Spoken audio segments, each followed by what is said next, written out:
Hey, welcome to the video. In today's video, we're going to be talking about some tips and tricks if you're trying to make it in the film industry. Now, we've invited a new film director, producer, and writer into the studio who's going to be telling us all about his new budget film that he's made and all of the issues he had when he making it. He'll be sharing his journey through making this feature film, talking about how he got his cast and crew, some of the tools and websites that he used making a film on a budget. So it's going to be a really interesting one today. He's going to talk about how he got around some of his creative limitations and share some tips that have really helped him along the way. And I think it's super important to learn from people who are in the industry. So let's jump into it. Hi, my name is Ben Higginson and I am the writer, director and producer of Dreek, which is my first feature film, and today I'm just going to talk to you about the process of making that first feature film.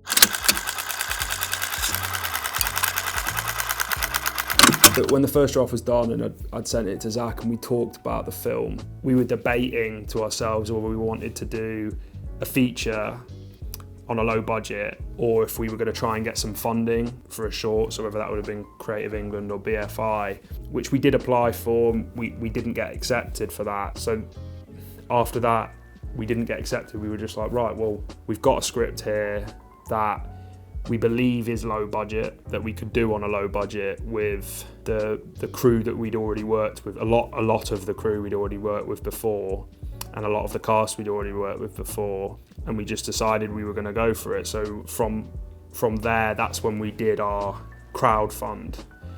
We did a Kickstarter campaign, and we put it as £5,000 as our goal. We would have liked to have got maybe plus 10,000, but I think whatever we got from that crowdfund was going to dictate how we were going to go about making this film. I don't think it was a question of if the money had been lower, we wouldn't have done it. It would have been, well, we're just doing it on less money and we're just going to figure out how we're going to do that, whether that would dictate the kind of equipment we would use, the amount of people we'd have work on it, the locations we'd be using. And then we hit our goal, which was, we got just over £6,000. Our goal was 5,000. Then we essentially used that to shoot 70% of the film in one block. And then we moved to shooting the other 30%, which some of the footage you're seeing now was from that second block of shooting, that second and third block of shooting.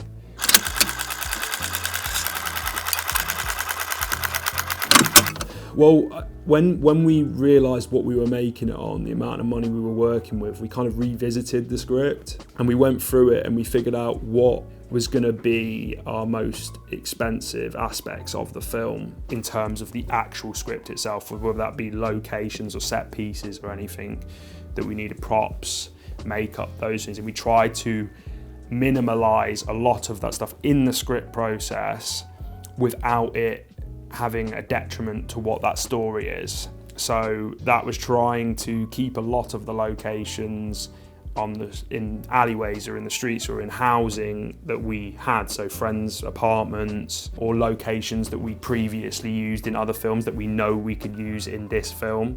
When it went into the actual practical side of filming, an example is when we were working with my DP for this film, Rufus Wilson, we spoke about the lighting aspects of it, that we wanted it to have this kind of realistic, gritty tone to it, and he almost didn't want to overlight the film. So one of the things he did is he created these fittings, which are like the light casing that you get on street lights. So you might see them on the walls.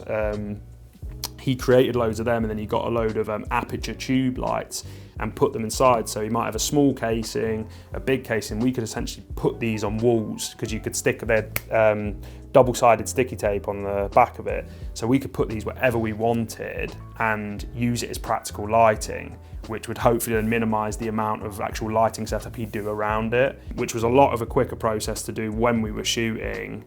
And it seemed to give us like a consistent tone and look that we wanted throughout the film. When we were shooting, going into pre-production stage, and we were figuring out those lighting side of things, how we were going to do it more practical, how we were going to use minimal lights.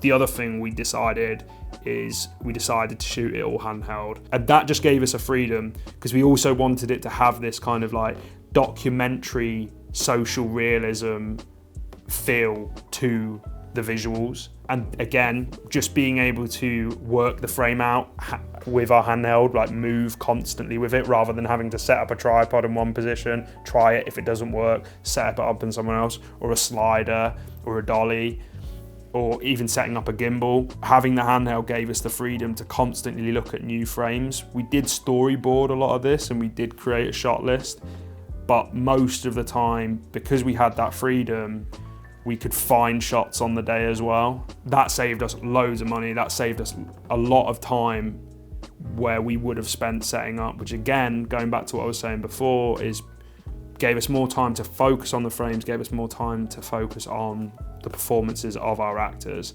and also getting the best out of the limited lighting setups we had.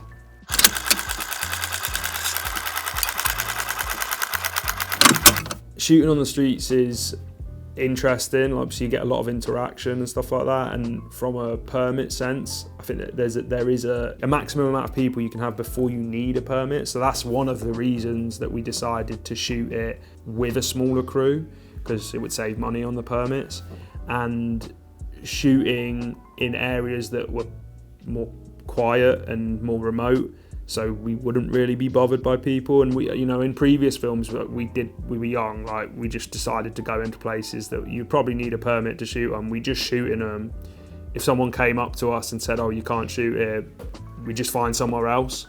But sometimes no one did, and we just did it, because most of the time, if you keep it to a minimal amount of people, if you're not bothering anyone, if you're not closing any roads, if you're not causing any problems, and you're not being a danger to anyone, it's not normally a problem. But yeah, a lot of that was also, I mean, some of the films that have been made before where they've shot on the streets when they really shouldn't have, was like One Car Wise, Chunkin Express, Christopher Nolan's Following, Daddy Longlegs by the Safdie brothers, who went on to do Good Time.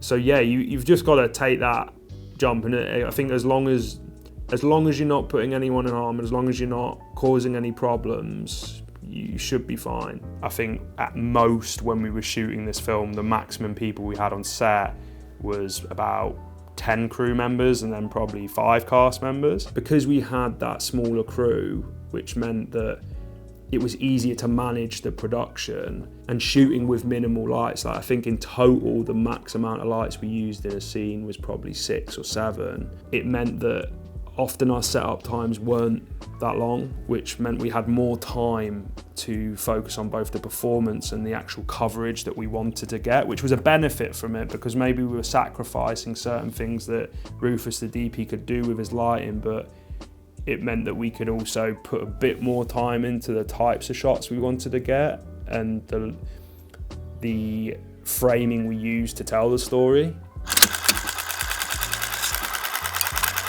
Yeah, so we used softwares like Mandy and Spotlight to find actors as well, because you can put your own jobs on there, and you can specify whether it's a paid job, whether it's a free job, how long it's going to be, and you can create your own count to show the other work you've done. You can put your own work on there as well, so they can get a feel for the type of stuff that you've done before. You know, with softwares like that, you'd expect that maybe you won't get responses, but you definitely will. We got a lot from it, and we found some good people on there. That's the main bit of advice I'd say about working on this budget, is if you're honest with your crew and cast about the limitations you're working with, about kind of the restraints you're with, I think a lot of people gravitate towards that because they want to create something just as much as you do. So I'd always maintain an honesty with the professionals and collaborators you decide to work with.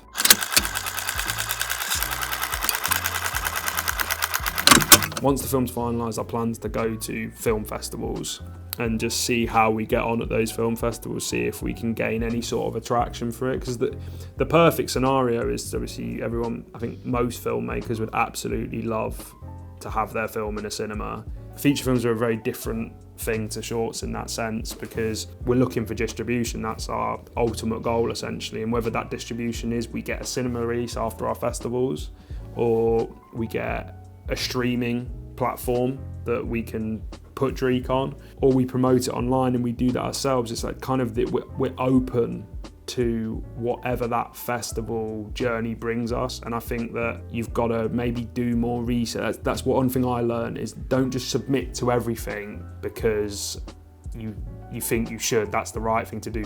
Research your festivals, look at the types of films maybe they had in their previous year, and see if you feel like your film fits a similar tone, a similar mood to those films that they've already had, and then maybe submit to those. Because rather than you just wasting all your money on 40 that you think that, oh, I'll go for these because I'm supposed to, you can pick the ones that you feel like you're going to have more of an impact at. You can look at your local film festivals as well, or screenings, because you get a lot of them. You get a lot of small screenings that might play 3 short films a month or something like that.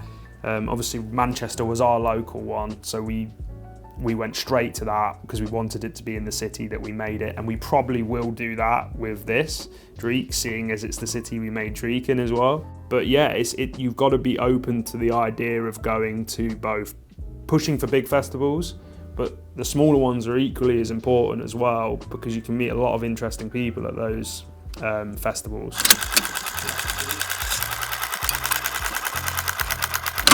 I remember watching a video online, and I'm going to shout out, I don't know who the guy that made it was, but it was a montage, probably a 10-minute long montage of many different famous directors giving their advice to young filmmakers on what they should do to make a film.